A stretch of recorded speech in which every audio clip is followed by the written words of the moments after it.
Hey everyone, hope you're having a great day. Hey, listen, being great in this business and being great in life in general, there's a lot of skills we have to learn. Now, a lot of times I see a lot of you working on a skill set, but I don't think we spend enough time focusing on the two most critical skills to succeed at a high level in business and in life, which are communication and problem solving. So I want to talk for the next few minutes about communication. Now, one of my favorite quotes about communication says, the single biggest problem in communication is the illusion that it has taken place.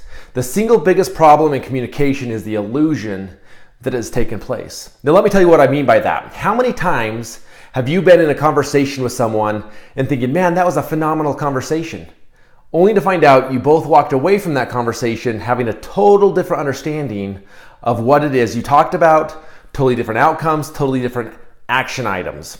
Well, here's the problem. We think we're great communicators because we love to talk. We love to express our opinions. We love to bring energy to the conversation, but we think that's great communication, but there's more to it than that. So today I want to walk you through a little bit of the process of communication and what that looks like. So let me start by telling you a story. One of my favorite Christmas stories of all time was as a teenage kid, I was laying in bed Christmas Eve night, so excited for Christmas, the next day to open presents like we all do, but I could not sleep. So my little mischievous mind came up with a great plan. I snuck down into my parents' storage room and I found this old tattered pair of cowboy boots my dad had in there. Why he kept them, I don't know. But I decided to sneak upstairs, I wrapped them up in wrapping paper, and I wrote right on them, to Mason, which is my little brother's name, from Santa. And I put them in his pile of presents. Man, you thought I was excited before. I couldn't sleep the rest of the night because I was so excited to watch him open this present unexpectedly the next day and surprise him. The next day, my family was all opening presents. We were taking turns. It finally came time for Mason to open this present. He opened it up and he had this look of bewilderment on his face. Like, what is going on? Where would these cowboy boots come from and why would I get them? And the best part was looking over at my parents' face and seeing, man, they had no clue what was going on. It was great. They might not have thought it was funny, but I thought it was hilarious. The point I'm trying to make with this is there's a process to communication and we always take it to a certain point and think we're done. Let me illustrate. You see, I drew a present here on my board to illustrate the point, but we always are really good at the first three steps of communication, which is encoding the message, wrapping it up, and delivering it. So let me talk a little bit about that.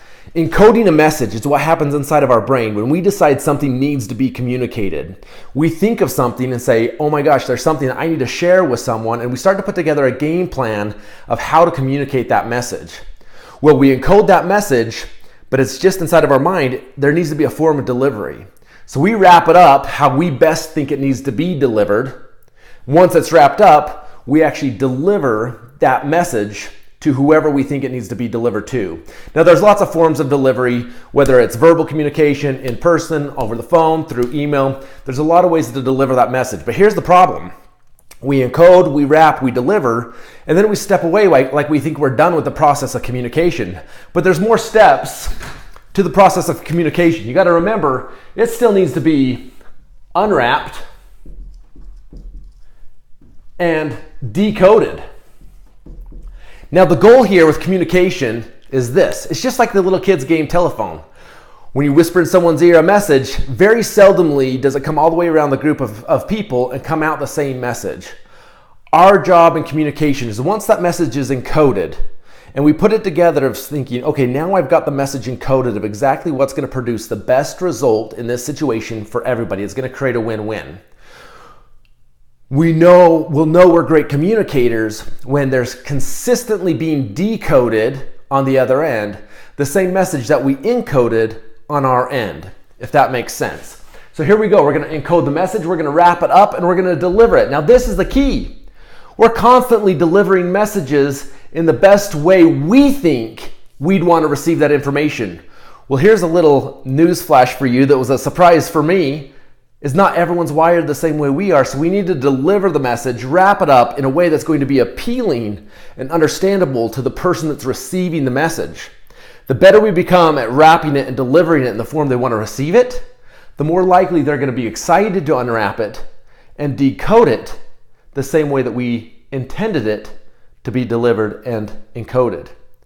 So this is the process of communication. Now, this is my challenge to you with this process, particularly with the critical pieces of information that you need to share in this business. Over the next couple days, think through this process. I have something to deliver. I've got information.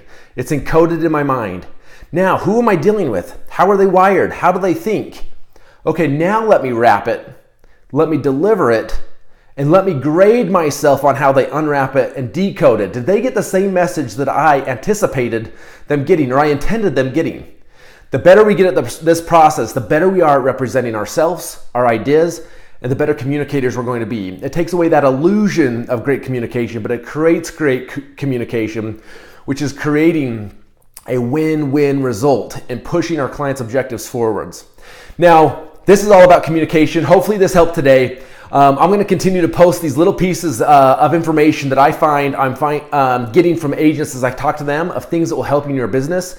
Be sure to subscribe to our YouTube channel. Be sure to also look at the other links here on this page. Let me know what you think. Let me know what you want to hear about. But go out there, be great communicators. We're going to do another video on problem solving. Hey, I wish you a lot of productivity and prosperity. We'll talk soon.